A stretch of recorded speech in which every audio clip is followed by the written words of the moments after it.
Present થઈ ગઈ madam. પલ્લુ ત્રિવેદી. હા, ચોથો વાર. ઠીક છે.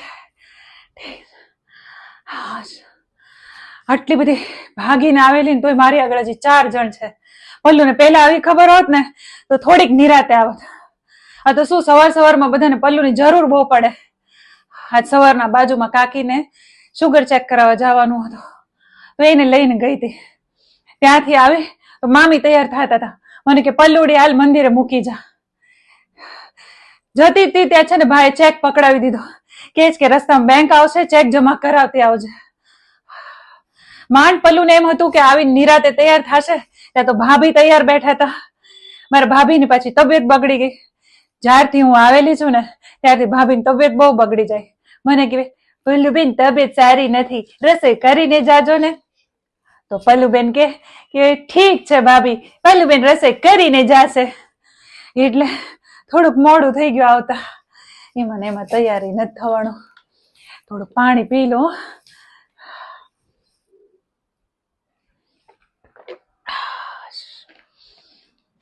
પાણીમાં આખી દુનિયાને શાંત કરવાની તાકાત છે. તમે ઇન્ટરવ્યુ દેવા આવે છે? અચ્છા, તમને કે એમ લાગતું હશે ને કે આ છોકરી આટલી બધી વાતો કેમ કરે છે? ના ના, આ તો તમને એમ ન થાય ને કે ઇન્ટરવ્યુ દેવા આવી છે ને તોય મોડી આવીશ એટલે વાત કરું છું. બાકી મને કઈ બહુ જાજી વાત કરવાની આદત નથી. સાચું કહું ને તો મને કઈ નોકરી બોકરી કરવાનો શોખ નથી. આ તો વચન દીધું છે ને એટલા માટે આવવું પડશે. હવે તમને એમ થશે ને કે વચન શું? પૂછો ને, ચાલો તમે પૂછો ને એના કરતા હું જ જવાબ દઈ દઉં.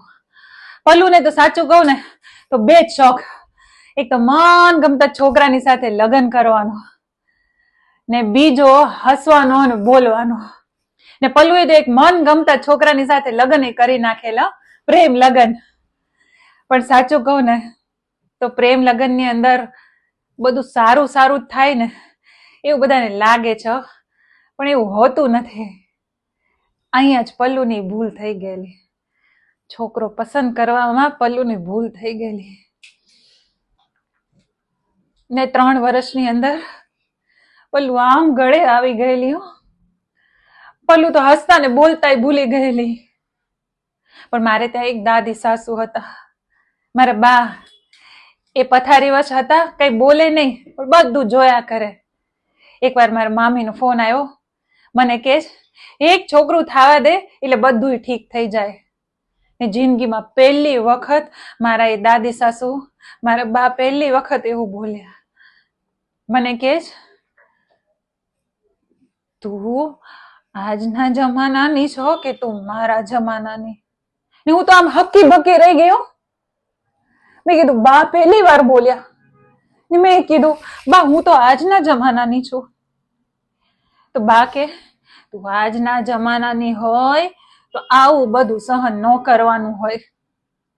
ઉઠાવ તારા કાનાને ને નીકળ અહીંથી. આજની છોકરીઓ આવું સહન કરે તો દુનિયા માફ નહીં કરે, આગલી પેઢી માફ ન કરે. હારું છે તારે છોકરાઓ નથી. ને હું તો એકદમ વિચારતી જ રહી ગઈ. સાચું કીધું તું ભાઈ. દરેક પેઢીની કંઈક ને કંઈક ફરજ તો હોય જ છે. જો મારી માં સમજી ગઈ હોત ને તો આજે મારી માએ મારી સાથે હોત. ને પછી પલ્લુએ મન મક્કમ કર્યું.